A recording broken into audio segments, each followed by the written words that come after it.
أكبر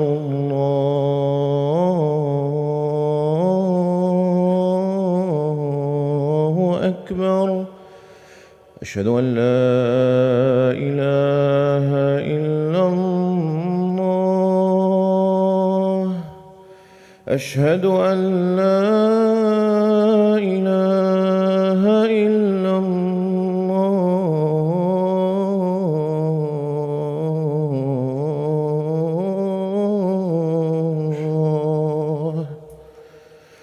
أشهد أن محمدًا رسول الله أشهد أن محمدًا رسول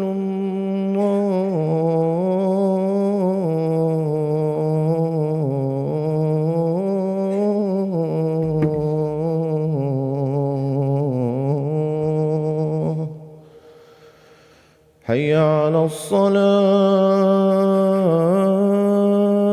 الصلاة حي على الصلاة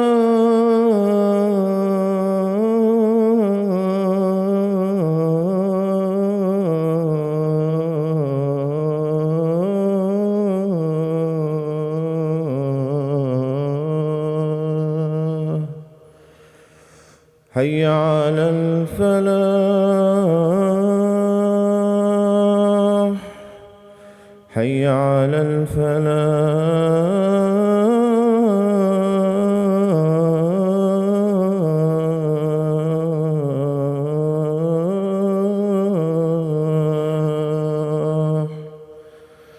الله أكبر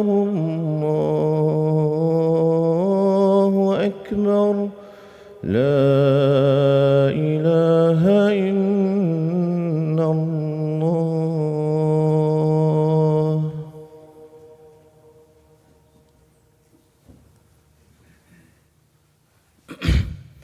بسم الله والحمد لله والصلاة والسلام على رسوله الكريم إن الحمد لله نحمده ونستعينه ونستغفره ونعوذ بالله من شرور أنفسنا ومن سيئات أعمالنا من يهده الله فلا مضل له ومن يضلله فلا هادي له وأشهد أن لا إله إلا الله وحده لا شريك له وأشهد أن محمدا عبده ورسوله يا أيها الذين آمنوا اتقوا الله حق تقاته ولا تموتن إلا وأنتم مسلمون يا أيها الناس اتقوا ربكم الذي خلقكم من نفس واحدة وخلق منها زوجها وبث منهما رجالا كثيرا ونساء واتقوا الله الذي تساءلون به والأرحام إن الله كان عليكم رقيبا يا أيها الذين آمنوا اتقوا الله وقولوا قولا سديدا يصلح لكم أعمالكم ويغفر لكم ذنوبكم ومن يطع الله ورسوله فقد فاز فوزا عظيما فإن أصدق الحديث كتاب الله وخير الهدي هدي محمد صلى الله عليه وسلم وشر الأمور محدثاتها وكل محدثة بدعة وكل بدعة ضلالة وكل ضلالة في النار Allah subhanahu wa ta'ala says in the Quran يا أيها المزمل قم الليل إلا قليلا نصفه أو انقص منه قليلا أو زد عليه ورتل القرآن ترتيلا إنا سنلقي عليك قولا ثقيلا وبعد ربي اشرح لي صدري ويسر لي أمري واحلل عقدة من لساني يفقهوا قولي once again السلام عليكم ورحمة الله وبركاته. So when Allah subhanahu wa ta'ala had created Jahannam and Jannah, He told Jibreel alayhi salam, He said, go and behold Jannah, go and behold what I have created in it for its people. And Jibreel alayhi salam, he went and he saw Jannah and he saw all the good things that Allah had prepared for the people of Jannah. And he came back to Allah subhanahu wa ta'ala and he said, by your might, anybody who hears about this, they will not be able to stay away from it. They are going to enter it. They're going to go to Jannah. It's such an amazing and beautiful thing and such a pleasant and blissful environment. Whoever hears about Jannah, they're going to go into it. Then Jannah was surrounded by what? By hardships and difficulties. Then Jibreel alayhi salam was then told to go again and have a look at Jannah. And he goes and he looks at Jannah and he sees the difficulties and hardships surrounding Jannah. And he comes back and he says, by your might, I fear that nobody is going to be able to enter it. And then Allah subhanahu wa ta'ala commands Jibreel alayhi salam to go and look at Jahannam, look at the fire. And Jibreel alayhi salam, he goes and he sees the fire and he sees how it's in layers and he sees how evil it is, how difficult it is. And he comes back and he says, whoever hears about it, they're not going to go into Jahannam. Such a horrible place, whoever hears about it, they're going to stay far from it. Then Jahannam was surrounded by what? By desires and ease. And Jibreel alayhi salam was then told again to go and look at Jahannam. He goes and he sees Jahannam and he comes back and he tells Allah subhanahu wa ta'ala, he says, by your might, I fear that nobody is going to be able to escape it. SubhanAllah. So this hadith is very, very apparent if you look at the life that we live. The Muslims across the world are going through so much difficulties and so much hardships. And inshallah, their reward from that is going to be Jannah. Ours, we go through so much difficulty and so much hardship, relatively less than our brothers and sisters across the world, but each of us have our own struggles to deal with. And it is difficult, and it is easy to give in to the desires, and it's easy to live the easy life, to not make salah, to not pray, to not be an obedient worshiper of Allah, to indulge in our desires. It's so easy, and that's the path to Jahannam.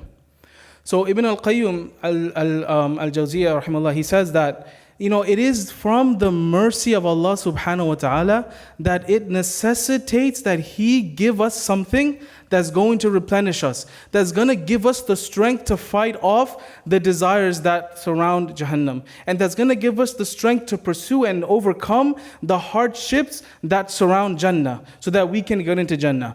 This is from the mercy and rahmah of Allah. It is a necessity from His mercy. It is a necessity from the rahmah of Allah that we get something. And what is that thing? That thing is the salah. The salah from Allah subhanahu wa ta'ala to us is that thing that we go to replenish ourselves, our souls, our spirituality, and give us strength and hope, so that we can tackle the burdens that lay in front of us, so that inshallah we can get into Jannah, that we can receive the pleasure of Allah subhanahu wa ta'ala. This is the salah. Now, what I want to talk about today is what inspired me to talk about today was one of his Ibn al-Qayyim al-Jawziyah's other statement. He said that there are 6 signs of hypocrisy that if you see this in the salah of a person, this is a mark for hypocrisy, right? He says, number 1, that a person makes the salah in a hasty and speedy manner. And number 2, they abandon the salah. Number 3, they barely remember Allah subhanahu wa ta'ala in the salah. And number 4, they delay the salah. Number 5, they're lazy about the salah. And number 6, they pray with the wrong intentions, the intentions to show off. So when I see this list, a couple of them are so easy to fall into. How many of us can rightfully say that we've never gotten lazy to get up and pray? Or that we didn't hastily pray to finish the salah? Or that we didn't delay the prayer because we have a big window to pray, so let's just postpone it a little bit, and eventually we miss the salah. Right? I believe that, as human beings, we're going to fall into these traps. And I don't believe any of us are hypocrites. But I wanted to ask myself, I said, what could be a root cause that allows a person to fall into this? And I think the number one answer is a person doesn't appreciate the salah for what it is. They don't realize the salah for what it is. So I want to try to, inshallah, myself and everybody who's listening, to kind of shift that mindset about what is this salah. Allah subhanahu wa ta'ala, when He tells the Prophet Muhammad sallallahu alaihi wasallam to pray, He says in Surah Al-Muzammil, He says, Rabbul Mashriqi wal Maghribi, la ilaha illa, and then He says, Fattakhidhu wakila, right? He said, there's no God except Allah, right? And take Him as a wakil. Now this is a beautiful, beautiful statement. Take Allah as a wakil. So when Allah subhanahu wa ta'ala is telling the Prophet Muhammad sallallahu alaihi wasallam to get up and pray, He's telling him, take him as a wakil. What is a wakil? One of the names of Allah subhanahu wa ta'ala, al-wakil. Al-wakil is somebody that you trust, that you go to and you put all your trust in that person. And that person is somebody who is going to look out for you, is going to advocate for you, is going to take care of you.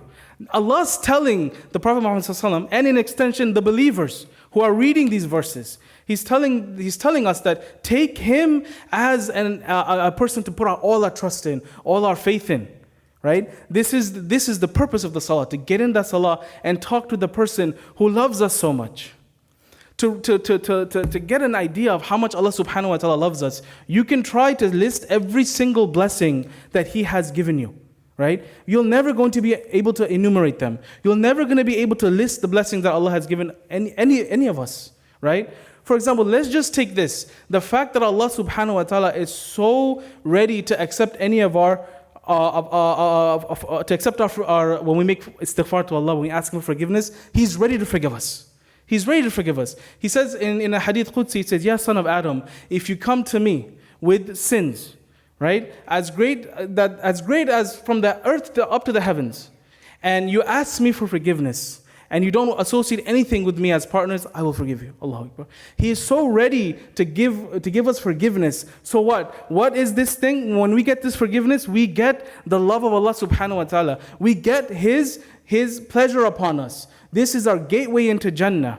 This is our moment when Allah subhanahu wa ta'ala forgives us. It's one of the greatest gifts that you can get from Allah subhanahu wa ta'ala, if not the greatest, where when He forgives us, He's no longer upset with us. Jannah becomes easy for us to access, and inshallah we see His face in the next life. This is the result of the forgiveness of Allah subhanahu wa ta'ala. And He's so ready to forgive the believers. And He doesn't say, "Oh believers." He says, "Oh son of Adam." Right? Anybody who is ready to ask Allah for forgiveness and not worship anybody with Allah, Allah is ready to forgive them. Subhanallah. And if you look at our lives, for the believers specifically, right? Allah subhanahu wa ta'ala scattered throughout the year days and hours and times where we are blessed with such barakah, right? Moments of either great reward or forgiveness of past sins. For example, those of us who fasted during the day of Arafah, what was the result of it? The result of it, inshallah, is the forgiveness of the sins from the year before and the next year. Those of us who fasted Ramadan and the 6 days after, what's the result? Result of it is forgiveness for the entire year. Right? Those of us who, fasting for the entire year. Those of us who, go from Jum'ah to Jum'ah and they sit and they listen to the lecture and they don't say anything and they pay attention. What's the result of that? Forgiveness. Those of us who make wudu, how many times a day are we making wudu? With every drop of water that's falling from us, it's forgiveness from Allah subhanahu wa ta'ala. This is Allah subhanahu wa ta'ala. This is the love of Allah subhanahu wa ta'ala upon all of us. And on top of that, just one little window, one little point I'm making, you can think about your entire life and what He's given you as a blessing. Right? And He tells you in the Quran that something may happen to you, but you may not like it, but it is good for you. And Allah knows and you don't know. Right? He's always watching over you. He's always advocating for you. He's always making sure that the best outcome for you is going to happen, inshallah. So this is al-wakil. So then I want to refocus our shift into the salah. Like I grew up being told, if I don't pray, I'm a bad person. I'm going to go to Jahannam, and all these bad things are going to happen. I have to pray. And as an adult, what ends up happening is the mind shift starts to change. It's like, okay, now I'm sitting down and I'm enjoying myself. I'm watching TV or playing video games or chilling with whoever I am chilling with. Now it's time to pray. Oh man, I got to stop this comfort that I have, and now I have to get up and pray. This is such a wrong mentality, because the comfort for us should be the salah. Because what are we doing again? We're standing in front of Allah subhanahu wa ta'ala, al-wakil. He tells us to take Him as an advisor, take Him as a trustee, take Him as somebody that's going to support you. So when you are standing in front of somebody that loves you so much, when you are standing in front of Allah in the salah, then you get to appreciate it. Like, I'm finally standing in front of somebody that I can confide in. I can express my sorrows to. I can express my difficulties to. I can praise, I can thank, and I can ask for. I can ask Him for things. Right? This is the salah. This is why the Prophet Muhammad, he told Bilal, Ya Bilalu, he says, comfort us with the salah. Right? فَأَرِحْنَا بِالصَّلَاةِ. He says, comfort us with the salah. And this is why the Prophet Muhammad, when he would pray the night prayer, he would stand so long. Aisha radhiyallahu anha, she said that he would stand so long that his feet used to swell and his feet used to crack. And she used to ask him, Ya Rasulullah, Allah has blessed your past and your future sins. Why do you do this? And then he says, أَفَلَا أَكُونُ أَبْدًا شَكُورًا. He's like, shouldn't I not be a grateful slave? So I ask everybody here today that, knowing that Allah subhanahu wa ta'ala has made the salah obligatory upon us, why? It's for our own benefits. It's so that we can go and we can have that moment of time with Allah alone, talk to Him, explain our grievances to Him, ask from Him. And that's such a beautiful thing that Allah has given us. So then now I ask isn't it time that we are grateful to Allah? أقول قولي هذا واستغفر الله لي ولكم ولسائر المسلمين فاستغفروه إنه الغفور الرحيم.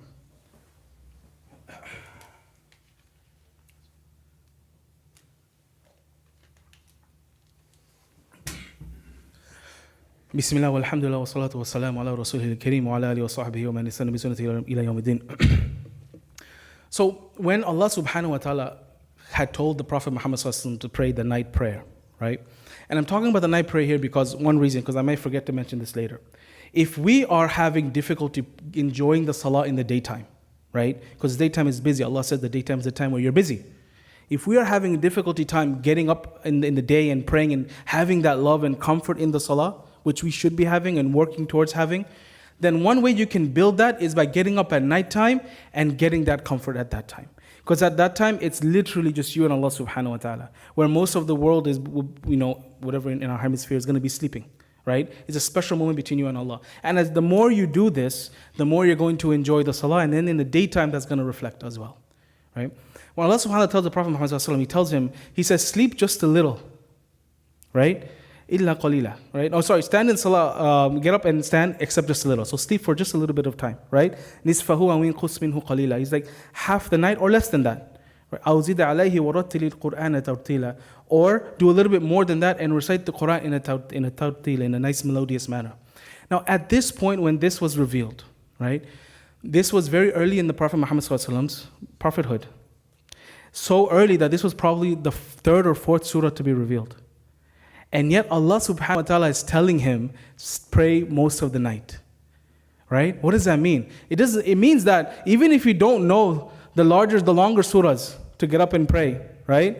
That's not the necessity to get up to pray tahajjud, right? It's not the necessity to get up to pray long prayers. It means that you can pray long and you can repeat those verses of Allah subhanahu wa ta'ala. By repeating it, it's going to come into your heart and become established, right?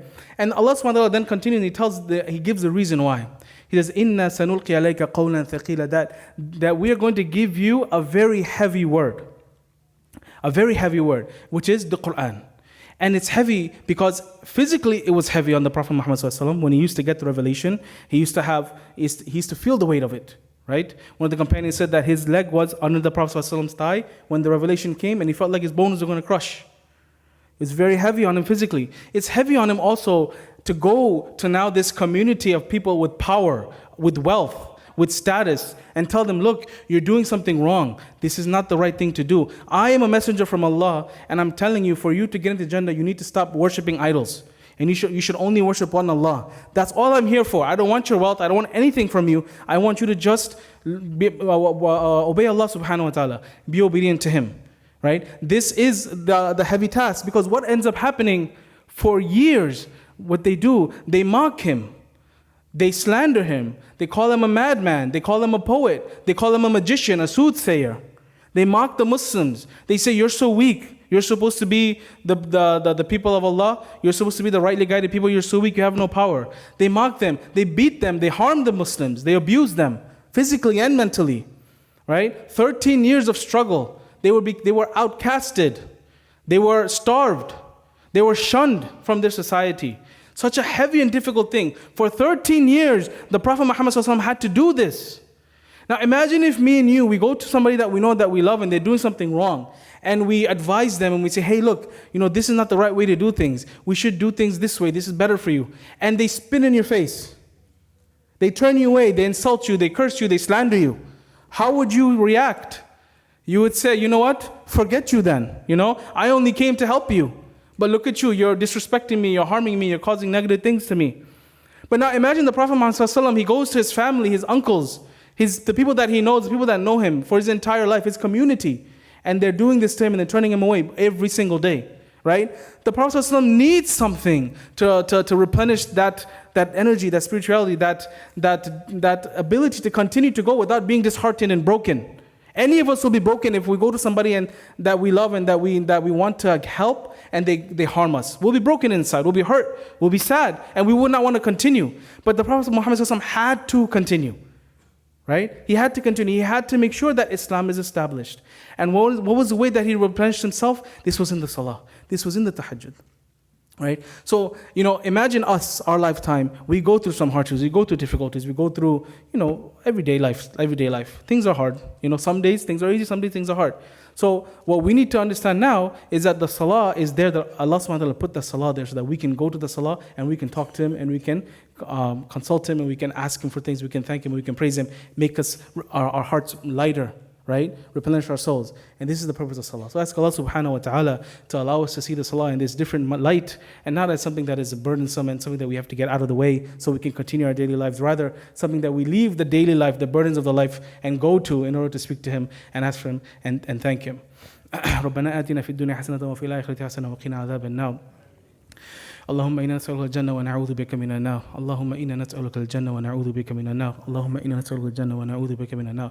Ask Allah subhanahu wa ta'ala to please give ease and forgive and accept our shuhada, to make it easy for the Muslims across the world, to give us victory over the oppressors in Palestine, in Yemen, in Sudan, in Burma, in China. Allahumma ameen.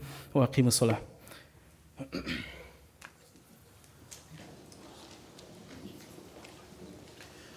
الله أكبر الله أكبر أشهد أن لا إله إلا الله أشهد أن محمدا رسول الله حي على الصلاة حي على الفلاح قد قامت الصلاة قد قامت الصلاة الله أكبر الله أكبر لا إله إلا الله.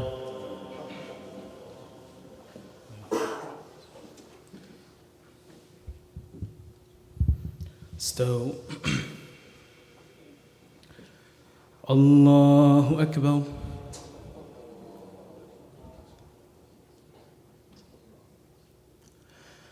الحمد لله رب العالمين الرحمن الرحيم مالك يوم الدين إياك نعبد وإياك نستعين اهدنا الصراط المستقيم صراط الذين أنعمت عليهم غير المغضوب عليهم ولا الضالين آمين. يا أيها المزمل قم الليل إلا قليلا نصفه أو انقص منه قليلا أو زد عليه ورتل القرآن ترتيلا إنا سنلقي عليك قولا ثقيلا إن ناشئة الليل هي أشد وطئا وأقوم قيلا إن لك في النهار سبحا طويلا واذكر اسم ربك وتبتل إليه تبتيلا رب المشرق والمغرب لا إله إلا فاتخذه وكيلا.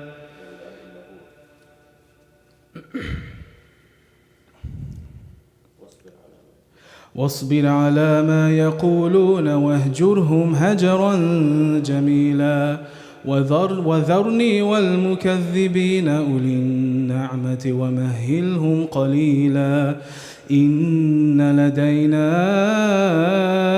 أنكالا وجحيما وطعاما ذا غصة وعذابا أليما يوم ترجف الأرض والجبال وكانت الجبال كثيبا مهيلا إنا أرسلنا إليكم رسولا شاهدا عليكم كما أرسلنا إلى فرعون رسولا فعصى فرعون الرسول فأخذناه أخذا وبيلا فكيف تتقون إن كفرتم يوما يجعل الولدان شيبا السماء منفطر به كان وعده مفعولا إن هذه تذكرة فمن شاء اتخذ إلى ربه سبيلا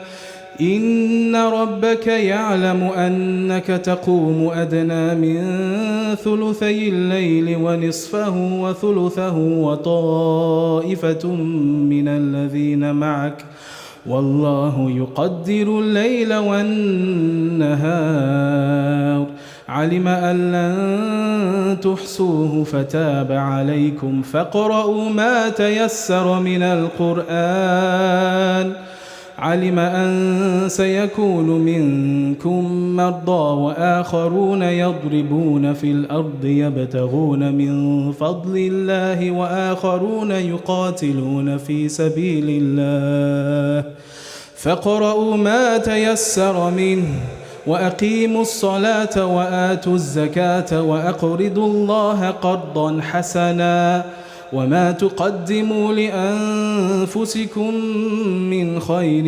تجدوه عند الله هو خيرا وأعظم أجرا واستغفروا الله إن الله غفور رحيم.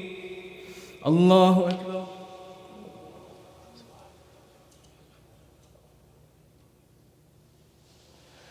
سمع الله لمن حمده. الله أكبر.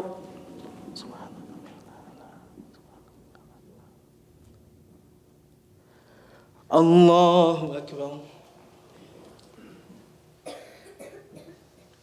الله أكبر.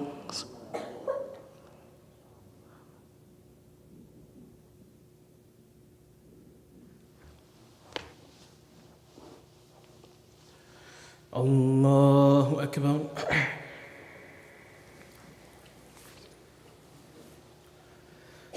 الحمد لله رب العالمين الرحمن الرحيم مالك يوم الدين إياك نعبد وإياك نستعين اهدنا الصراط المستقيم صراط الذين أنعمت عليهم غير المغضوب عليهم ولا الضالين آمين. قل هو الله أحد الله الصمد لم يلد ولم يولد ولم يكن له كفوا أحد. الله أكبر.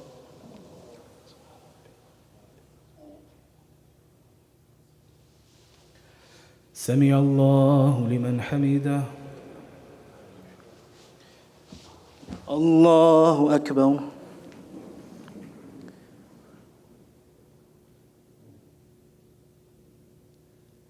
الله أكبر.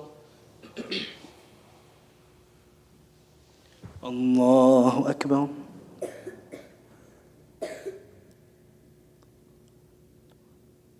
الله أكبر.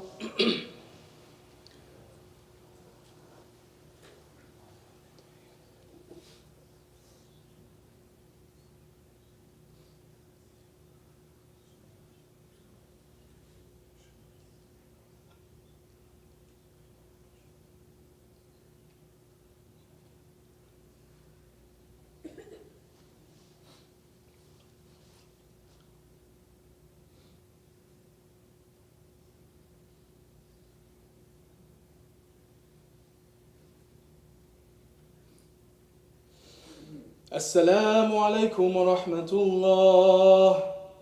السلام عليكم ورحمة الله.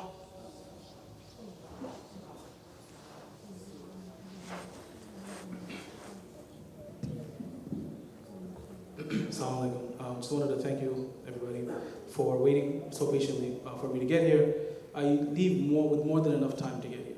It usually takes me 30 minutes to come. I leave 45 minutes before Salah.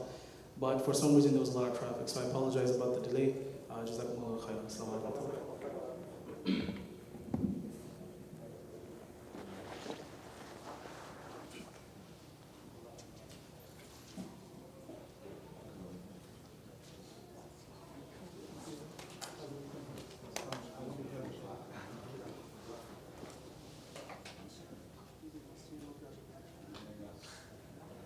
I like my hair too.